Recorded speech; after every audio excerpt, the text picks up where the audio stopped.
Olá, amigos e fãs do Pleno Esporte, o seu canal de esporte em Campos e região.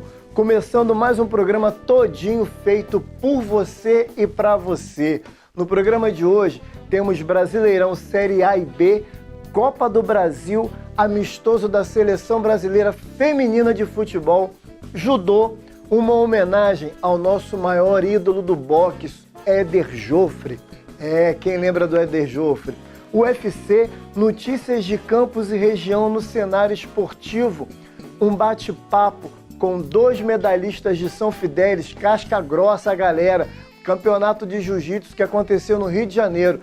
Também um outro bate-papo com uma guerreira que venceu o câncer de mama e buscou no esporte o remédio diário para uma vida saudável. Vem comigo nessa!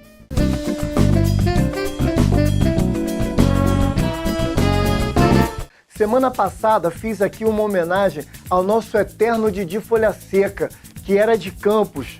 Hoje, o Pleno Esporte faz sua homenagem ao maior de todos os tempos, Manuel dos Santos. Você já ouviu falar? Não? E agora? Mané Garrincha. Esse você conhece, né? Gênio do futebol mundial e eterno camisa 7 do Botafogo de futebol e regatas. Assim como seus dribles, também deixou algumas histórias meio tortas no caminho, como a data de seu aniversário. A família considera dia 18 de outubro, última segunda-feira, como data de seu nascimento. Por outro lado, há registro em cartório no dia 28 de outubro.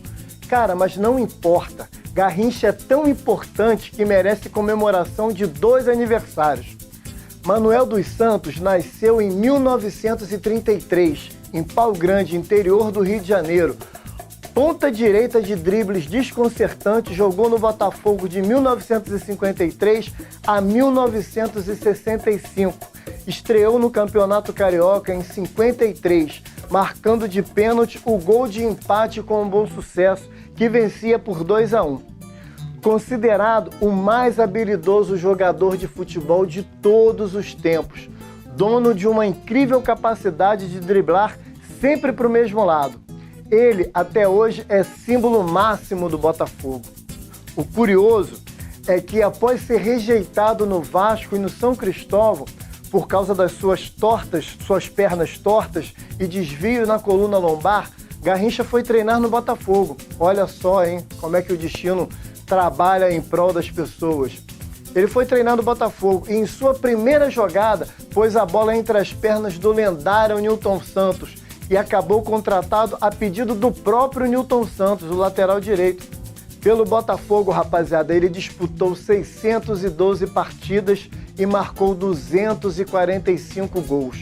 Conquistou 3 campeonatos cariocas de 57, 61 e 62, 3 torneios Rio e São Paulo, 62, 64 e 66.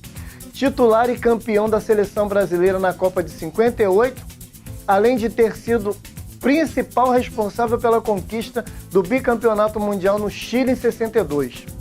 Garrincha detém até hoje a impressionante marca, perdendo apenas uma das 61 partidas que fez pela Seleção Brasileira. Você sabe o que é isso? O cara jogou 61 jogos e perdeu 1.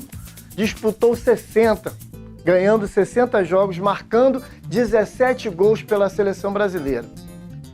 Vítima de cirrose hepática, morreu no Rio de Janeiro, dia 20 de janeiro de 1983. Em 1998, foi escolhido em votação de jornalistas do mundo inteiro para a seleção de todos os tempos da FIFA. Garrincha teve passagens discretas por Corinthians, Portuguesa do Rio de Janeiro, Atlético Júnior da Colômbia, Flamengo e Olaria. E como não podia faltar, termino essa homenagem com um belo texto do saudoso jornalista e cronista esportivo Armando Nogueira, que também era torcedor apaixonado pelo Botafogo. Driblar tendo as pernas tortas e driblar como ninguém, eis o mistério de Garrincha que não ouso explicar. Driblar tendo uma das pernas mais curta que a outra e driblar como ninguém, eis o mistério de Garrincha que tu não ousa explicar. Driblar, tendo um desvio na espinha dorsal e driblar como ninguém, eis o mistério de Garrincha que ele não ousa explicar. Driblar, tendo a bacia deslocada no sentido oposto ao desalinho das pernas e driblar como ninguém, eis o mistério que nós não ousamos explicar. Driblar e driblar com tanta graça e naturalidade, eis o mistério de Garrincha que só Deus pode explicar. É isso aí, amigos e fãs. Nossa pequena homenagem a esse mestre do futebol, a esse ídolo do futebol. E agora sim, vamos de Brasileirão Série A. Pela 20ª rodada, o Fluminense pegou o Atlético Paranaense e com um gol contra marcado pelo zagueiro do Atlético, o Flu venceu por 1-0. O curioso, rapaziada, é que ano passado, em 2020, também pelo Brasileirão, o resultado da partida entre Fluminense e Atlético Paranaense foi o mesmo e também com gol contra do zagueiro do Atlético. Vai entender, coisa do destino. Com a vitória, o tricolor carioca, que não vencia há 3 jogos, subiu para o 8º lugar com 36 pontos e volta à zona de classificação da Libertadores, hein? Já que em 2022 terá 9 vagas para time brasileiro. Já o Flamengo entrou em campo sabendo que o líder Atlético Mineiro tinha perdido e, portanto, só restava ao Flamengo, que jogava no Maracanã, com torcida, fazer a lição de casa e garantir os 3 pontos. E assim, diminuir para 8 pontos a diferença do líder. E ainda com 2 jogos a menos. Mas, fazer o quê? Eu acho que entrou descansado, né? Entrou ali tranquilão, achando que poderia resolver e não resolveu nada. Mas o Flamengo ficou mesmo no empate em 0-0 com o Cuiabá, que conseguiu impedir o Flamengo de jogar. Mesmo criando várias oportunidades, o rubro-negro não foi eficiente para matar a partida, conquistando apenas 1 ponto e se mantendo a 10 pontos do líder. O próximo jogo dos cariocas promete fortes emoções, já que estamos falando de um clássico. Flamengo e Fluminense, o famoso Fla-Flu, se enfrentam pela 28ª rodada no próximo sábado, dia 23 às 19 horas. Vamos de Série B, rapaziada. Pela 30ª rodada, o Vasco venceu o líder Curitiba por 2-1 com gols de Cano e Nenê. Com essa vitória, encosta no G4 com 46 pontos, 4 a menos que é o primeiro da zona de classificação. Faltando 8 rodadas para o final do campeonato, o Vasco está na briga para voltar à elite da Série A. O Trem-Bala da Colina volta a campo no próximo domingo, dia 24, às 16 horas, para enfrentar o Náutico lá no Estádio dos Aflitos. É isso aí. Quem agradeceu a vitória do Vasco foi o Botafogo, que joga daqui a pouco às 20h30 com o Brusque no Newton Santos. E se vencer, se mantém a 2 pontos do líder, já que o Curitiba venceu ontem e segue na liderança. Vamos de Copa do Brasil, rapaziada. Pela semifinal da Copa do Brasil, o Flamengo entra em campo daqui a pouco, às 21h30, pelo primeiro jogo da semifinal, lá na Arena da Baixada, e enfrenta o Atlético Paranaense. Agora vamos de notícias da Seleção Brasileira Feminina de Futebol. As meninas da nossa seleção fazem 2 amistosos com a Austrália. O primeiro jogo será sábado, dia 23, às 5h50 da manhã, ou conhecido também como 5:50, horário de Brasília. E o segundo jogo, terça-feira, dia 26, semana que vem, às 6h05 da manhã, também horário de Brasília. Agora vamos para um pequeno intervalo e já voltamos, mais rápido que um VAR. Fique ligado.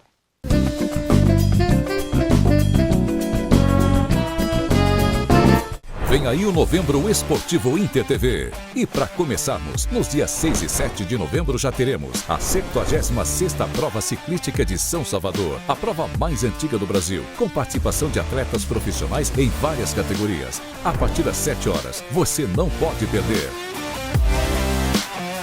Para mais informações e inscrições, acesse o site rochaesporte.com.br. Apoio Inter TV.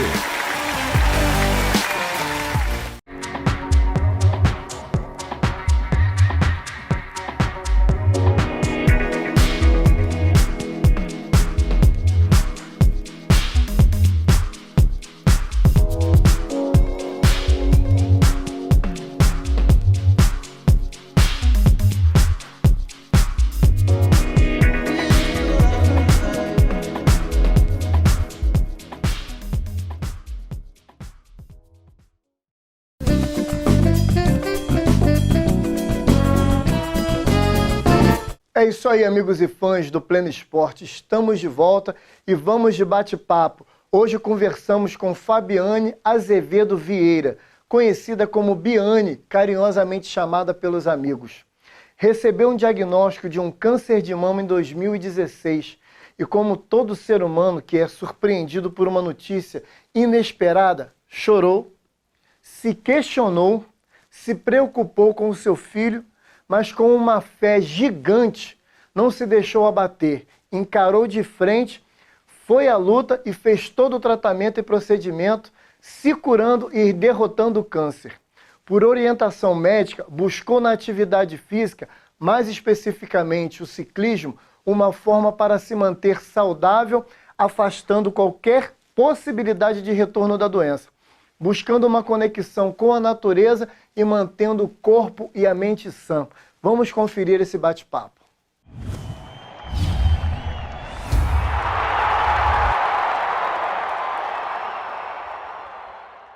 Olá, amigos e fãs do Pleno Esporte. No bate-papo de hoje eu vou conversar com uma mulher que, fazendo autoexame em casa, detectou um nódulo e buscou um médico para poder fazer alguns exames mais específicos e foi diagnosticada com câncer de mama. Mas como toda boa brasileira, e trazendo contigo parte da letra do hino nacional, verás que um filho teu não foge à luta, ela partiu para cima, matou literalmente no peito esse diagnóstico e venceu a batalha contra o câncer de mama. Eu vou conversar com Biane.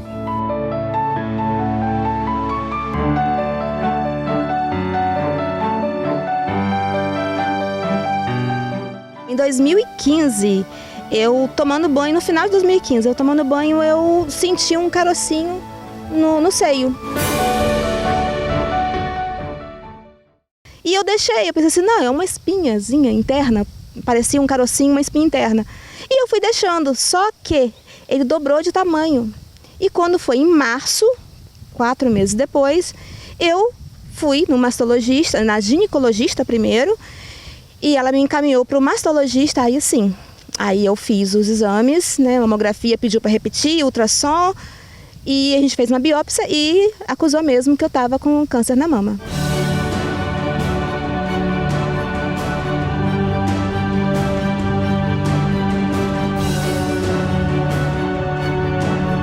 Como é que você digeriu essa informação? Como é que você se viu nessa cena? Então, eu sou uma pessoa muito positiva. Que bom. E eu acho o seguinte, se veio pra mim, é pra mim, eu tenho que assumir, né? E eu tenho que encarar. E eu encarei, entendeu? Eu chorei 1, 2, 3 dias.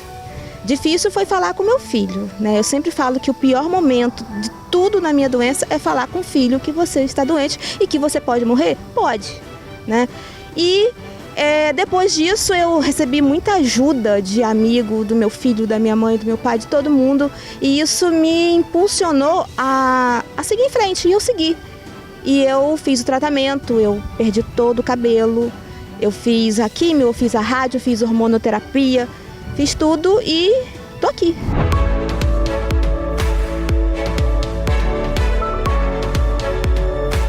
Parabéns pela sua atitude, parabéns pelo seu pensamento positivo o tempo todo. E aí conta pra gente, depois disso tudo, como é que você descobriu, depois que você descobriu, você veio buscar a atividade física, foi por indicação médica para poder manter o tratamento, manter mente sã, corpo sã, interagir com a paisagem, com tudo isso que a gente está vendo maravilhoso por aqui. Como é que foi isso? Como é que você trouxe a atividade física para você? Então, durante o tratamento, você fica muito em casa, né? E no Facebook eu ficava vendo as pessoas pedalando e eu não entendia muito. Que foi uma atividade que cresceu muito na pandemia. Né? Mas isso foi, né, até antes da pandemia. E eu ficava assim, gente, existem lugares lindos desse jeito na nossa região? Não acredito. Aí eu pensei assim, eu quero também isso na minha vida. E eu pensei, se eu tive uma segunda chance, né, que foi lutar e conseguir, eu quero mudar, né? Eu não quero ser aquela Biane de antes, eu quero ter um esporte na minha vida, eu quero ter natureza, eu quero ter outras coisas que eu não tinha antes. E eu comecei a pedalar assim. E o pedalar é você refletir, é você olhar, como até eu falei com você, olha que coisa bela que é essa ponte. Pois é, eu não conheci isso aqui, eu tô de boca aberta. Às vezes uma pessoa que não pratica um esporte como o nosso, ou de repente pratica uma corrida, alguma coisa assim, passa por aqui e pensa assim, uma ponte. Mas pra gente tem um significado, tem uma reflexão. É Deus aqui com a gente, né? Muito. Você sente Deus o tempo inteiro, em tudo quanto é cantinho. Então, isso ajuda muito, até as mulheres no tratamento. Quando eu comecei a pedalar, eu ainda estava em tratamento. Eu estava fazendo hormonoterapia. E isso aqui me ajudou muito, porque 50% é remédio, 50% é a mente, né? É o psicológico nosso, isso aqui ajuda muito. O que você poderia dizer nesse mês de outubro, que é o Outubro Rosa, o movimento do câncer de mama, essa campanha maravilhosa para fazer as mulheres se conscientizarem da importância de se cuidarem, da importância de dar sim atenção ao seu corpo, a qualquer coisa que apareça, que apresente diferente no seu corpo. Falar para as mulheres, dê o seu recado pela sua experiência de vida. Então, é o que eu sempre falo, existe um tabu muito grande da mulher se tocar, do homem se tocar. Se toca, a gente tem que conhecer todo o seu corpo, é importante conhecer o corpo, porque foi através de um carocinho que eu achei que era normal, mas não era, né? E olha o que era, né? Um câncer. Então, mulheres se toquem mesmo, se toquem no banho, vão ao médico mesmo regularmente, não deixa para depois. Não, tá atrasado no serviço, vai perder a consulta. Não perde consulta, porque às vezes, né, pode ser que dá tempo, pode ser que não dê mais tempo, né? E se acontecer e a pessoa tiver com, né, doente, alguma coisa assim, procura ajuda. Se você não tiver a cabeça boa, né, para você seguir sozinha, procura ajuda. Tem psicólogos, tem médicos maravilhosos, tem a família, tem amigos, tenha um esporte que você pode fazer e vai ajudar muito no diagnóstico depois. É isso aí, amigos e fãs do Pleno Esporte. Biane, meu muito obrigado. O meu parabéns por você ter trazido para você essa leveza, ter encarado esse diagnóstico, como eu falei, literalmente matou no peito e foi para cima da doença, né? Essa sua positividade, pô, tô encantado com tudo isso. E é isso aí, amigos e fãs do Pleno Esporte. Eu conversei com a Biane, foi paciente oncológica, se tratou, se curou de um câncer de mama. Hoje em dia busca no esporte trazer a mente e o corpo sã, com atividade física maravilhosa que é o ciclismo, é o pedal, conhecendo essas paisagens lindíssimas que tem em Campos. A gente vai ficando por aqui, Biane, meu muito obrigado. Nada.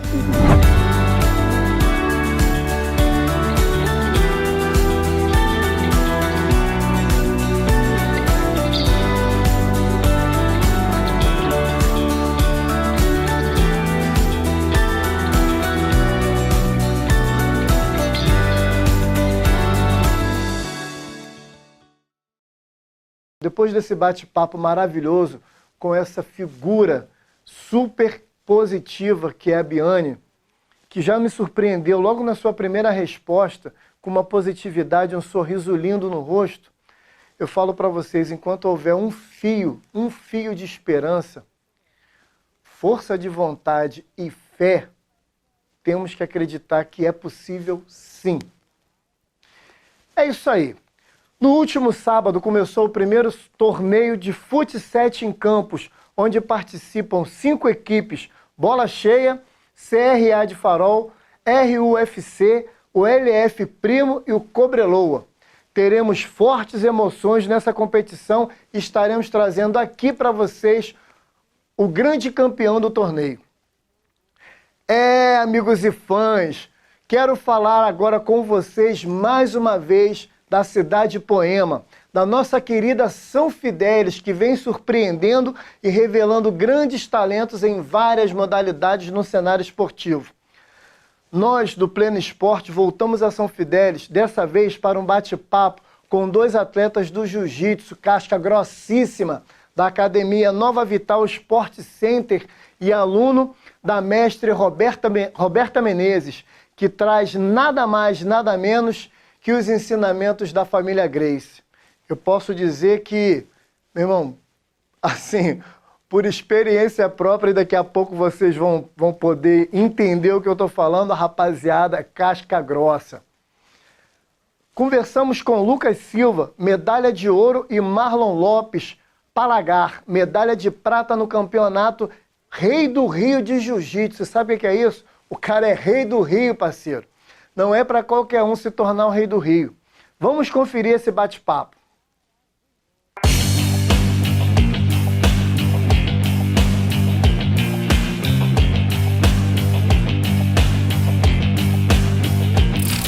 Olá, amigos e fãs, nós estamos aqui mais uma vez de volta em São Fidélis, celeiro de grandes atletas. O Pleno Esporte teve o prazer de estar um tempo atrás aqui gravando com a Maria Clara, do futebol feminino, que foi contratada pelo Serra Macaense. E mais uma vez estamos de volta em São Fidélis para gravar com dois grandes atletas do jiu-jitsu que vem despontando no cenário brasileiro. Estou aqui com o Lucas Silva, medalhista de ouro, rei do Rio, é isso mesmo? Cadê a coroa, parceiro? Pô, infelizmente você trouxe só a medalha pra você. Só a medalha. Pô, a medalha já tá bom, né? Bom, a medalha tá bom demais. Eu prefiro a medalha do que a coroa. Sim, a medalha de ouro. É isso aí, fundamental. Me diz uma coisa. Conta pra gente um pouquinho da sua trajetória no jiu-jitsu, como que o jiu-jitsu entrou na sua vida? Então, eu comecei no jiu-jitsu em 2019, foi através da professora Roberta Menezes, que ela fez uma apresentação na minha faculdade.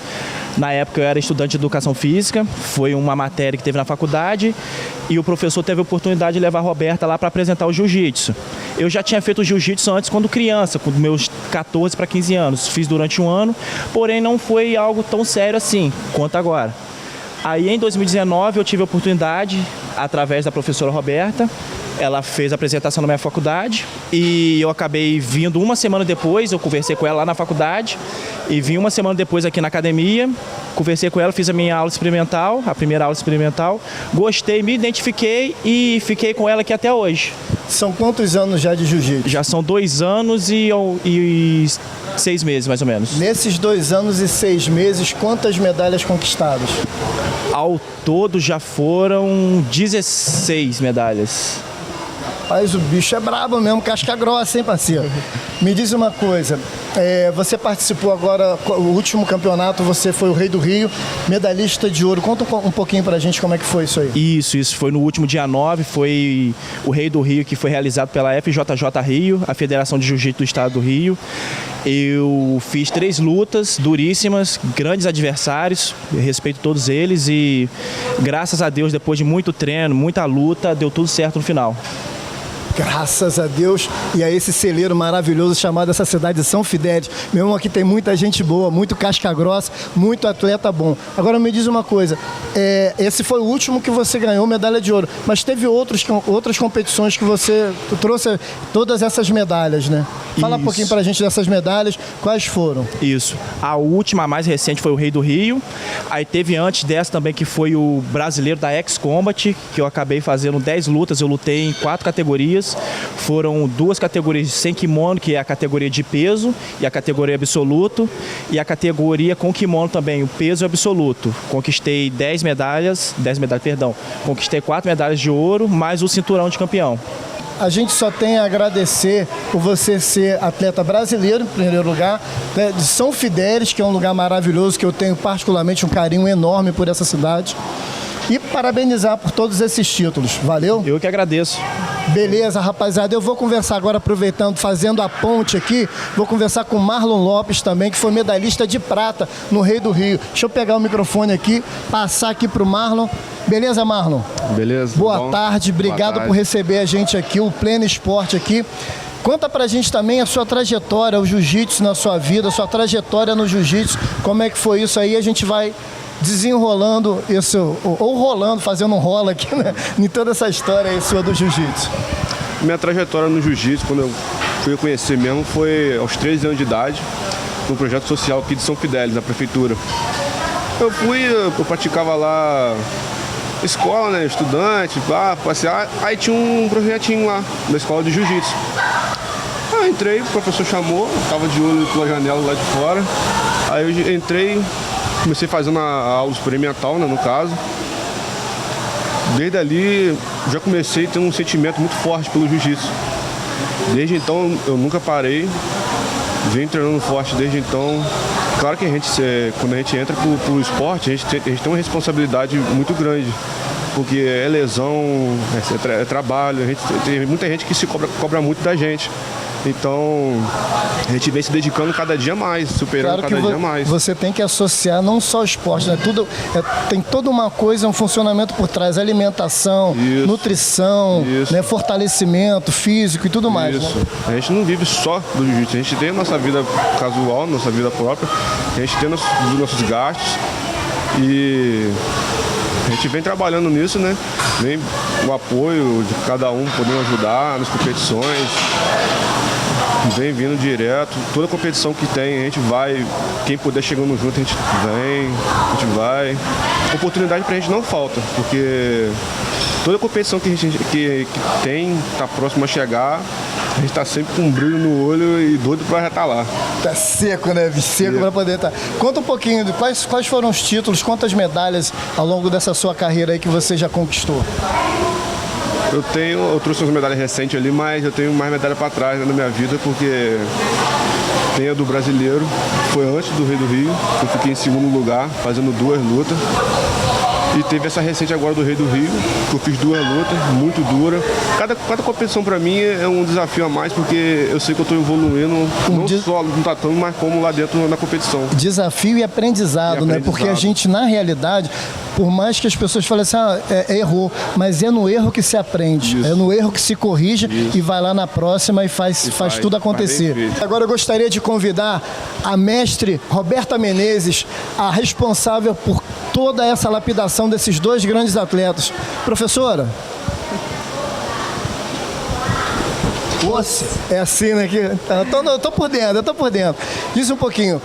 Primeiramente, parabéns, né, por esse grande trabalho que você está fazendo com esses atletas e outros da academia também. Eu queria que você contasse um pouquinho de como foi a lapidação desses 2 guerreiros, campeões que você tem em mãos. Então, queria agradecer a Plena Esporte, a presença de vocês aqui na nossa equipe, na nossa academia, e escutando um pouquinho da história deles, e eu tenho muita gratidão também a cada um deles, né, pela dedicação deles. Como você falou em relação à lapidação, não é fácil lapidar um atleta para ele ser campeão, primeiramente na vida, né? A gente não faz um atleta para ele ser campeão somente numa competição, somente no tatame. A gente faz um atleta, a gente lapida um atleta para que ele seja um campeão na vida, num todo, né? Então, assim, não é fácil lapidar, mas assim, com muita dedicação, com muita paciência, com muita calma, a gente vai conseguindo e vai obtendo esses resultados com esses atletas, né? Como o Lucas, ele iniciou, né, o jiu-jitsu comigo, como ele mesmo falou. Eu fui falar um pouquinho na faculdade que a gente tem aqui em São Fidélis, e lá ele veio perguntar como que eram as aulas e tal. Veio, fez a primeira aula experimental e está aqui até hoje, sem parar de treinar, treinando direto. Eu, na minha loucura, coloquei ele para lutar com 3 meses de Isso é coisa de professor, treino. Hein? 3 meses de treino, eu falei, Lucas, vamos lutar. Era uma competição, um GP que tinha aqui em Pádua. E aí, vamos que vamos. E aí, acho que ele foi 6 lutas? 6 lutas e foi campeão com 6 lutas. E aí, o Marlon também, né? O Marlon ainda já tá comigo já desde os 14, 15 anos, não é isso, mano? Desde 14, 15 anos, então assim, a gente vem fazendo um trabalho a curto, médio e longo prazo, né, para a gente poder estar obtendo esses resultados. Mas eu volto a falar, a lapidação ela não é fácil, né? Nós, professores, a gente sangra também um pouquinho para a gente poder colocar esses atletas conforme tem que estar. Primeiramente, como eu falei, serem campeões na vida, né? Aqui é só uma consequência daquilo que eles fazem com dedicação. Quem se dedica, obviamente, vai colher bons frutos e vai colher o pódio, né? Vai colher o pódio. E aquele que infelizmente não se dedica vai ficando um pouquinho para trás, mas claro, tendo sempre a possibilidade de colher os bons frutos. É isso aí, como eu sempre falo, o esporte, ele transforma vidas, né? Isso é fundamental. Ele tira crianças de rua, transforma homens, adolescentes em homens, né, cidadãos do bem, né, combatendo o bem. Professora, meu muito obrigado por essa entrevista maravilhosa, por ceder o espaço aqui para o Pleno Esporte, para a gente estar batendo esse papo gostoso com os atletas. E é isso aí, gente. Para quem gostou, a gente está de novo em São Fidélis, esse celeiro maravilhoso de grandes atletas. Eu tenho certeza que eu vou voltar muitas e muitas vezes aqui e falar de outras competições, de outras modalidades. A gente vai ficando por aqui, encerrando essa matéria. Professora, meu muito obrigado, Ossi. Marlon, Ossi, Lucas, Ossi. É isso aí, amigos e fãs do Pleno Esporte. A gente vai ficando por aqui. Não. Quem vem aqui tem que ser batizado. Como assim, gente? Ué, quem vem aqui que tem que treinar com os campeões. Tá. Batizado é aquela coisa da água, de jogar, que você vai na igreja, de jogar água. Vamos colocar o kimono. Cadê o kimono? Peraí, faz comigo traz não. O kimono eu só vim aqui pra entrevistar. Não, vamos colocar o kimono e vamos fazer um Isso é treino. coisa do Edmilson, né? Não, do meu cinegrafista? Não, coisa minha mesmo. É? Coisa minha. Botar esse jornalista pra fazer meu um pai treino. do céu, vamos nessa, não. Quartel no como é que você é? Soldado no quartel que é serviço? Vamos pra luta. Pode colocar o kimono, vai lá.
Amigos, como diz o meu querido amigo Galvão Bueno, depois desse bate-papo e desse amasso sofrido por mim, encarando essas feras super casca-grossa, vamos para um pequeno intervalo, daqui a pouco a gente volta mais rápido que um VAR. Fiquem ligados.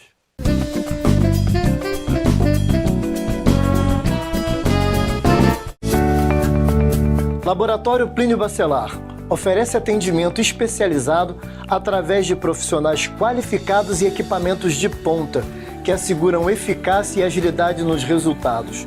Pioneiro e referência nos diversos setores de análise e pesquisas clínicas. O Laboratório Plínio Bacelar é o único na região com certificações e acreditações nacionais e internacionais, resultado de um investimento contínuo na melhoria de processos e serviços e aplicação dos mais rigorosos padrões tecnológicos e de segurança do país. Laboratório Plínio Bacelar, compromisso com a qualidade.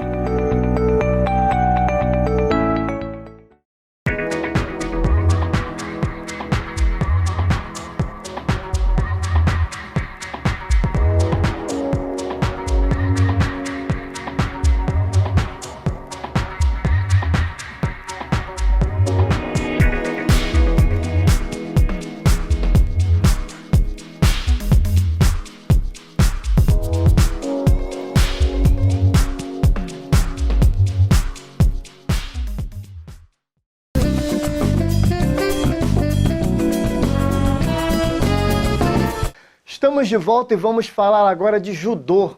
A nossa brasileira Elisa Ramos conquista a medalha de bronze no Mundial Sub-20. Elisa, de apenas 18 anos, vence uma luta duríssima com um ipom no Golden Score.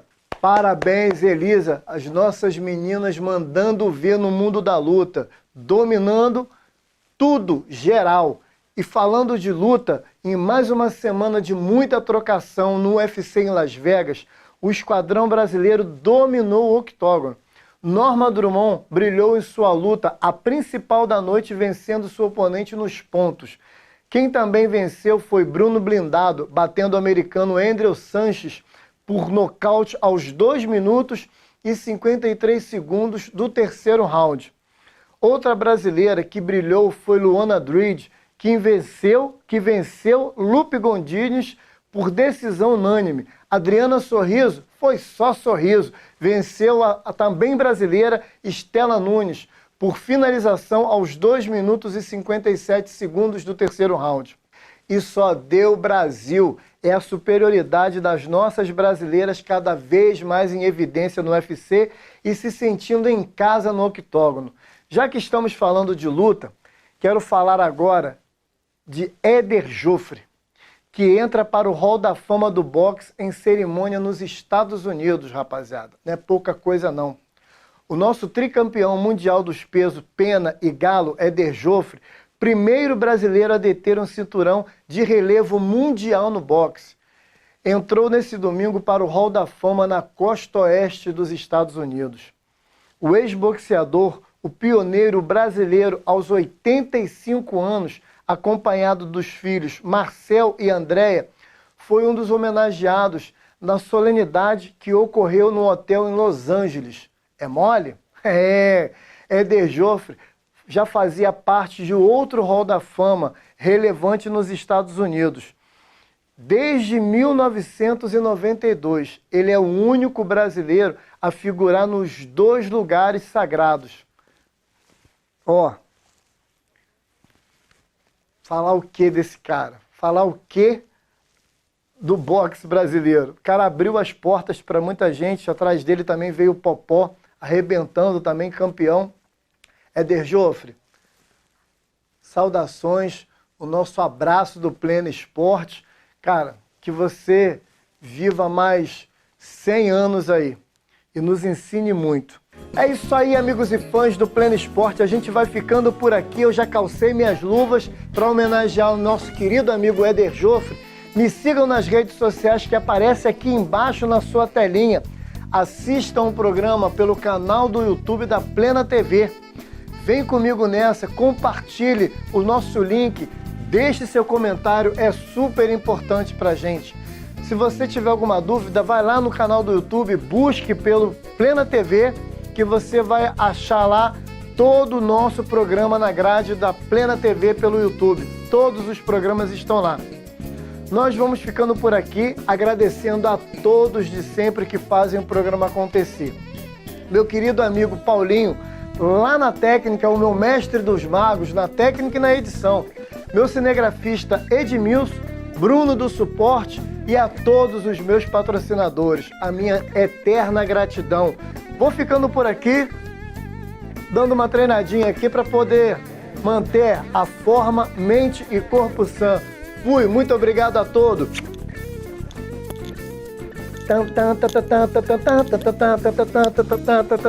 Adriano!